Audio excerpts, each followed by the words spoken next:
Beredar viral isi kesepakatan damai Pratiwi Novianti dan Agus Salim, diduga jadi penyebab Novi walkout saat pertemuan mediasi. Ya, Pratiwi Novianti mendadak memutuskan walkout atau meninggalkan media yang diinisiasi oleh pengacara Krishna Murthy di kawasan Kuningan, Jakarta, Selasa, 26 November 2024. Kepergian Pratiwi Novianti itu tak hanya mengejutkan Agus, melainkan kuasa hukumnya sendiri Brian Praneda. Bahkan pada kesempatan itu juga, Brian Praneda mengumumkan mundur menjadi kuasa hukum Pratiwi Novianti tak lama setelah kliennya itu walk out.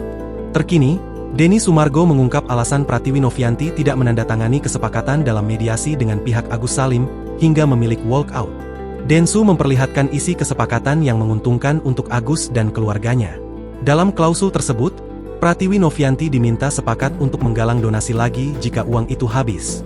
Kira-kira kalau lu dikasih klausul ini, lu bakal tanda tangan gak? Tulis Denny Sumargo di Instagram Story. Bahkan galang donasi itu bukan lagi untuk pengobatan Agus Salim, melainkan untuk biaya kelanjutan hidup Agus hingga keturunannya. Selain itu, kesepakatan tersebut tidak boleh dibatalkan salah satu pihak. Bahkan apabila salah satu pihak, Pratiwi Novianti atau Agus Salim, meninggal dunia, maka harus dilanjutkan oleh ahli waris. Ini maksudnya berlaku 7 turunannya, sambung Densu. Setelah membagikan klausul yang jadi alasan Novi ogah tanda tangan, Denny Sumargo memberikan komentar serta meminta followers Instagramnya yang berjumlah 4,7 juta untuk memilih gas tanda tangan atau gas pulang. Terpantau, lebih dari 70% netizen memilih gas pulang, seperti yang dilakukan Pratiwi Novianti.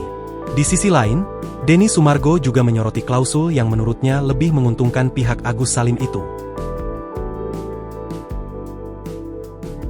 Download Tribun X sekarang, menghadirkan lokal menjadi Indonesia.